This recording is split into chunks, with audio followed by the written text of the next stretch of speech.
Hi, my dear students of class 10. Today we shall study the concept of trigonometry.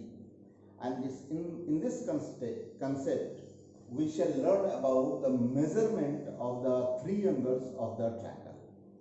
I think in the lockdown period, we have learned so many concepts of class 9 and 10th, and I think you have enjoyed a lot to study mathematics of term 1. And in this context, we shall learn today the conception of trigonometry. Let us know what is trigonometry. Trigonometry is the combination of three Greek words. And in these three Greek words, trigonia and matron, has been compounded to form our trigonometry. This tri means three, gonia means angle, and matron means measurement. And from the meaning of these three words, trigonometry basically is the branch of mathematics which deals with the concept of or study of three angles, measurement of three angles of triangle. And now today its concept has been widened to such an large extent that it even studies circles and polygons also. We shall compare the concept of angle. What is angle in geometry? What is angle in trigonometry? Okay. Let us know what is the concept of angle in geometry and in trigonometry as well. First of all, we shall have to know the concept of angle in geometry. So far you have read so many times the definition and the concept of angles in geometry. Let us have revision. When two rays seems to meet at a point or seems to converge at a point or seems to diverge from a point, जब दो light rays एक point पे मिलता हुआ मालूम दे या एक point से निकलता हुआ मालूम दे, दैट पॉइंट सोर्स से निकलता हुआ रेस जब निकलता है तो उस पॉइंट पे एक एंगल बनता है, एंड जिस पॉइंट पे एंगल बनता है that point is known as the vertex of the angle. And we know that the angle has been represented by the symbol. This is the angle of symbol, and it is always expressed in degrees. So far we have expressed our angles, measurement of angles in degrees by putting a note over the number, and it is always shown by single letter or three letters using angle O. Here two rays OA and OB seems to converge at point O or seems to diverge from this point source O, and these two rays are meeting or diverging from this point, so angle is formed at this point, and this point is known as the vertex of the angle, and these two rays forming the arms of the angles. Okay, and the measurement of angle in geometry, this is a very important point. So far we know that the maximum measurement of an angle is 360, and minimum measurement of an angle is 0 degree. That is, angle may be of magnitude lying between 0 and 360 or equal to 0 or 360 degree. Beside this, we have another concept in trigonometry. We'll learn after a while before going to the concept of trigonometrical ratios. And here I have written here the OA and OB are the arms of the angle, O is the vertex of the angle, and every angle with the measurement of every angle, a number has been associated with the angle, and that number is known as the measure, the number shows the measure of the angle. Okay, अब थोड़ा convenient way में concept of angle in trigonometry कैसे होता है कि the measure of the angle is the amount of rotation from the direction of one ray of the angle to the other. किसी एक रे के, फिक्स रे के डायरेक्शन से जितने अमाउंट ऑफ रोटेशन का जो मेजरमेंट होता है वही एक्चुअली एंगल होता है। सपोज करें कि मेरे पास ये एक फिक्स रे है and this is the vibrating रे।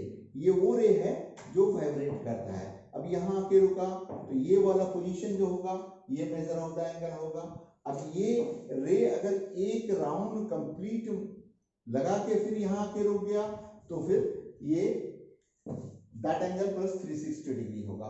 उसी को हम देखते हैं कि जैसे पहले पॉजिटिव एंगल और नेगेटिव एंगल का कंसेप्ट को समझते हैं कि ज्योमेट्री में भी आपने देखा होगा कि एंगल का मेजरमेंट हम लोग कन्फाइंड थे कि एंटी क्लॉकवाइज डायरेक्शन लेना है, लेकिन यहाँ कुछ बात अलग है। आप एंटी क्लॉकवाइज भी ले सकते हो और क्लॉकवाइज डायरेक्शन भी ले सकते हो। यहाँ पे मेजरमेंट अगर लेंगे एंटी क्लॉकवाइज तो दिस इज पॉजिटिव एंगल। यहाँ पे देखिए यहाँ पे भी ये पॉजिटिव एंगल है, एंटी क्लॉकवाइज जा रहा है, लेकिन इन दिस फिगर 3 हम लोगों ने एंटी क्लॉकवाइज क्लॉकवाइज डायरेक्शन में ले लिया है, तो ये नेगेटिव एंगल है। ये पॉजिटिव एंगल का एग्जांपल हुआ और ये भी पॉजिटिव हो गया और ये नेगेटिव एंगल हो जाएगा। तो इस तरह से आप कह सकते हो कि अगर क्लॉकवाइज डायरेक्शन ऑफ एंगल को नेगेटिव ट्रीट किया जाता है। अब देखिए ये 4 फिगर मैंने यहाँ पे इन these 4 figures we should know how much rotation an angle। ये एंगल चारों को हमने इक्वल मैग्नीट्यूड का दिया है by and these 4 angles have been represented by a symbol theta। This is theta। We'll learn also and मान लिया जाता है कि इसका मेजरमेंट थीटा है, ये भी थीटा है और ये एंगल का भी मेजरमेंट थीटा है, ये सारे थीटा ही है। अब इस एंगल में इतना ही इसने मूवमेंट किया तो इसको थीटा दिया। इस एंगल में क्या किया है, एक कंप्लीट रोटेशन करने के बाद ये थीटा एंगल मेजरमेंट बनाता है। तो दिस एंगल का जो मैग्नीट्यूड होगा वो 360 प्लस थीटा हो जाएगा। अब दिस एंगल का अगर मेजरमेंट लेंगे ये 2 राउंड कंप्लीट करने के बाद तो 2 इंटू 360 प्लस थीटा हो जाएगा। क्लियर? 3 राउंड अगर लेगा, 3 राउंड के बाद अगर वो थीटा डिग्री का एंगल बनाएगा तो 360 into 3 into plus theta. 4 round करेगा तो 4 राउंड 4 इंटू 360। एक राउंड में हम जानते हैं कि 360 डिग्री का एंगल बनता है, तो 4 इंटू 360 हो जाएगा 4 राउंड में, प्लस अगर थीटा मेजरमेंट करता है तो प्लस थीटा कर देंगे। 4 n राउंड, मान लो कि यहाँ पे n राउंड मार रहा है, हम लोग उतना यहाँ पे बस इतना दिखा देते हैं और ये एंटी क्लॉकवाइज ही है। तो for n rotation the magnitude of angle is must be equals to 360 into n plus theta। ये थोड़ा सा ऊपर की चीजें हैं, आप हायर क्लासेस में जाओगे तो इसको बहुत ब्रॉडली स्टडी करोगे। और ट्रिग्नोमेट्री में एक चीज है कि किसी भी मैग्नीट्यूड का एंगल पॉसिबल है, जबकि हम लोग ज्योमेट्री में देखे थे कि हमारा एक लिमिट था कि 0 और 360। मिनिमम एंगल 0 डिग्री का होता था, मैक्सिमम एंगल 360 डिग्री का होता था। यहाँ द एंगल में be of any magnitude is possible and it may be negative, 0 or positive. That is, we can say angle less than 0 and more than 360 degree is possible in the field of trigonometry। And in this way, यहाँ पे ये अगर fix रे है, थोड़ा सा elaborate और करना चाहूंगा कि ये अगर फिक्स रे है और एक रे वाइब्रेट करता है, जो एक रे घूमता है, दैट रे को जनरेटिंग लाइन बोलते हैं। क्या बोलते हैं? या रेडियस वेक्टर बोलते हैं। आप याद रख सकते हो जनरेटिंग लाइन और रेडियस वेक्टर, रेडियस वेक्टर भी बोला जाता है इसको।